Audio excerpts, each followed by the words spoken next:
नमस्कार दोस्तों, कैसे हो। मैं माधव हिंदी पाठशाला से चौहान कौशिक। दोस्तों, आज हम कक्षा 4 में हिंदी विषय में हिंदी मीडियम में एक नए चैप्टर की शुरुआत करने जा रहे हैं, जो है हमारे लिए वह आज पूरक वांचन है।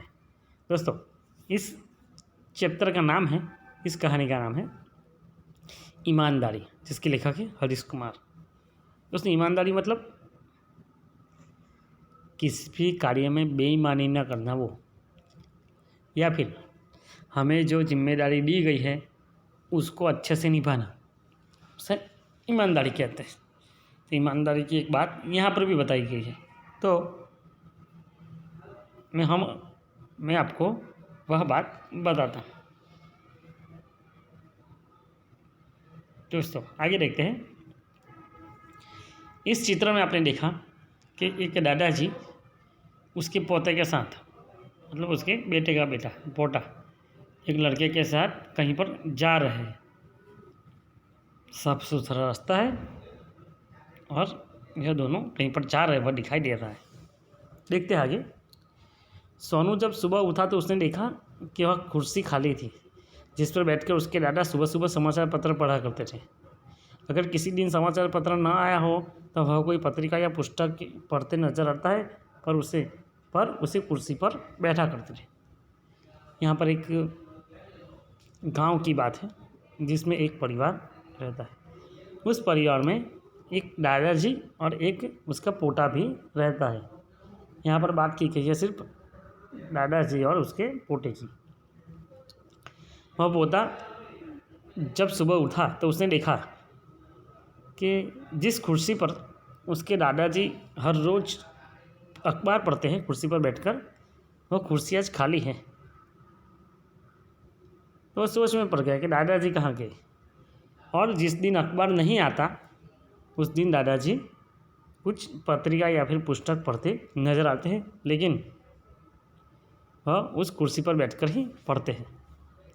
अखबार किस दिन नहीं आता, ऐसा तो अखबार हर रोज़ आता है, लेकिन कुछ अखबार में काम करने वाले भी व्यक्ति भी समाज के ही है, उन लोगों को भी त्यौहार मनाने का मन होता है।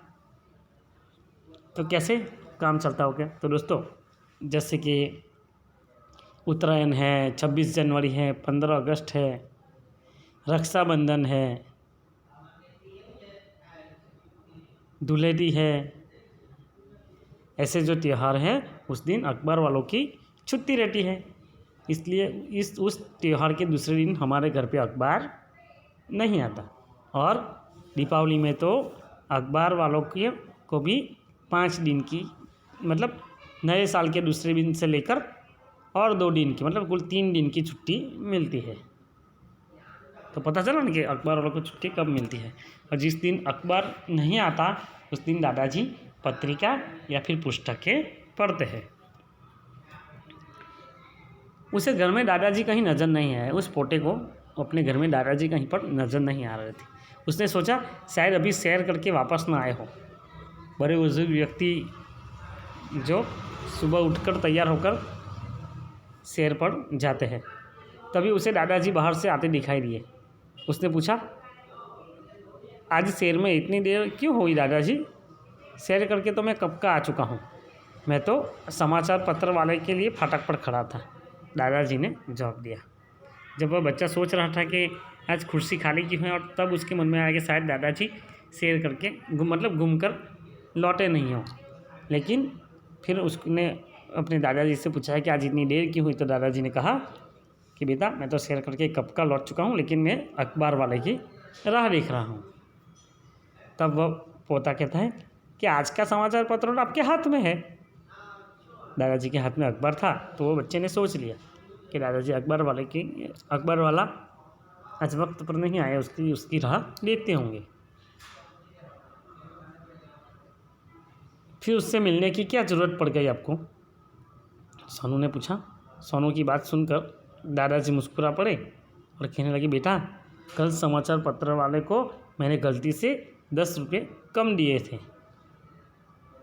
मैं फाटक पर खड़ा था, वहाँ यहाँ से गुजरे तो उसके 10 रुपये उसे दे दूँ, पर वह तो समाचार पत्र लेकर चला गया।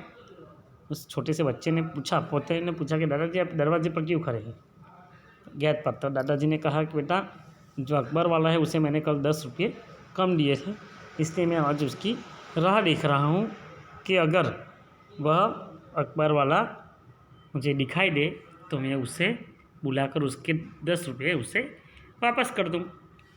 लेकिन वह तो आज अखबार देकर चला गया है, क्योंकि अखबार हमारे घर पर भी आ गया है और वह अखबार वाला अब सोसाइटी में दिखाई भी नहीं देता है। लेकिन कैसे पता चला कि आपने उसे 10 रुपये कम दिए हैं? सोनू पूछने लगा। दादाजी बोले, उसके जाने के बाद जब मैंने हिसाब लगाया तो पता चला कि मैंने 10 रुपये कम दिए हैं। दादाजी की बात सुनकर सोनू पूछने लगा, मगर रुपये तो उसने गिन कर लिए होंगे? ऐसा है सोनू कि पिछले 10 सालों से यह आदमी हमें समाचार पत्र दे रहा है, इसलिए वह मुझ पर बहुत विश्वास करता है।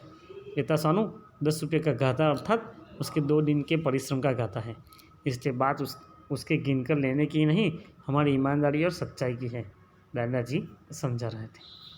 सोनू और दादाजी के बीच में जब बात होती है तो सोनू ने अपने दादाजी को पूछा कि आपको कैसे पता चला कि आपने उसे 10 रुपये कम दिए? तो दादाजी बताने लगे कि जब आज मैं अपना आज का हिसाब लिख रहा था तब मुझे पता चला कि मैंने उसको 10 रुपये कम दिए थे। दोस्तों, बहुत सारे परिवार में लोग ऐसे होते हैं जो हर रोज़ हिसाब लिखते हैं।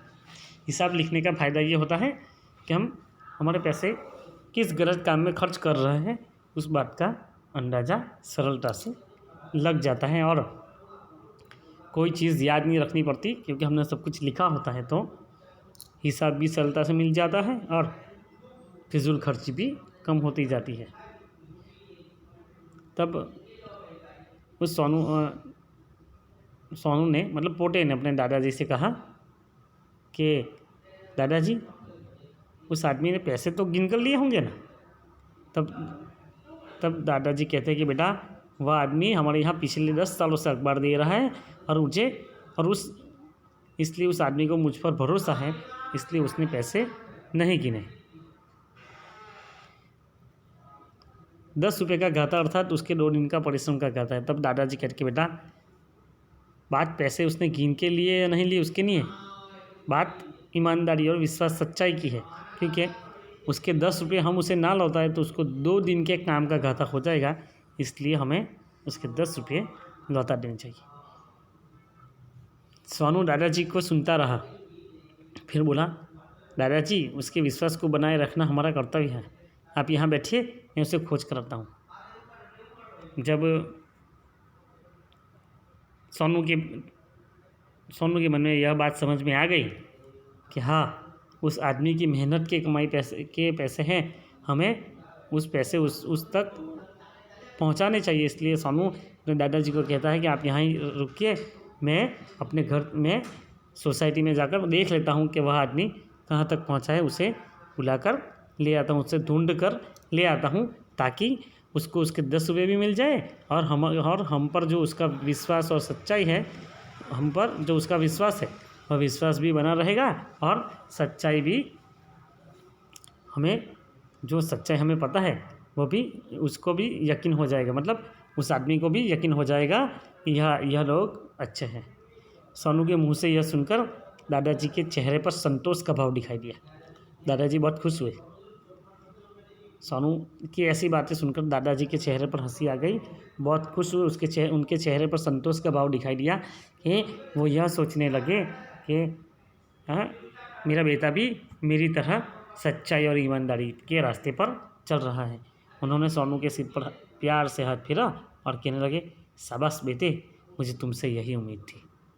तो बात यह है कि सोनू जब ये कहता है कि दादाजी आप यहाँ ही रुकिए, मैं उसे ढूंढ कर लाता हूँ, तब दादाजी के चेहरे पर संतोष की रेखा दिखाई देती है, संतोष का भाव दिखाई देता है, क्योंकि उन्होंने सोनू के सिर पर प्यार से हाथ फेरते कहा कि शाबाश बेटा, मुझे तुमसे यही उम्मीद थी, मैं भी यही सोच रहा था कि तुम भी बड़े होकर एक ईमानदार आदमी बनो, क्योंकि ईमानदारी बहुत महंगी चीज़ है। वह इसलिए क्योंकि आजकल हमें हर जगह पर बेईमानी देखने को मिलती है। तब अगर हर एक छोटा बच्चा, हर एक आदमी सिर्फ अपने आप हर एक बच्चा सिर्फ अपने खुद एक आदमी अगर हर घर में हर परिवार में एक आदमी अगर ईमानदार हो जाए ना, तो यह संसार में सभी लोग ईमानदार हो जाएंगे, क्योंकि ईमानदारी पर और विश्वास पे ही यह दुनिया टिकी हुई है। तो दोस्तों, इस चैप्टर में हमने देखा कि ये दादाजी अपने बच्चे को यह सिखाते हैं कि ईमानदारी हमेशा रखनी चाहिए, और दादाजी की बातें सुनकर, दादाजी का बर्ताव देखकर एक छोटे से बच्चे को, सोनू को भी यह बात समझ में आ जाती है कि ईमानदारी बहुत बड़ी चीज़ है। उसे हमें हमेशा से उसका ईमानदारी का अनुसरण करना चाहिए, ईमानदारी रखनी चाहिए, और दूसरों को कभी भी नुकसान हो ऐसा काम नहीं करना चाहिए। तो दोस्तों, मिलते हैं दूसरे वीडियो में, तब तक के लिए नमस्कार।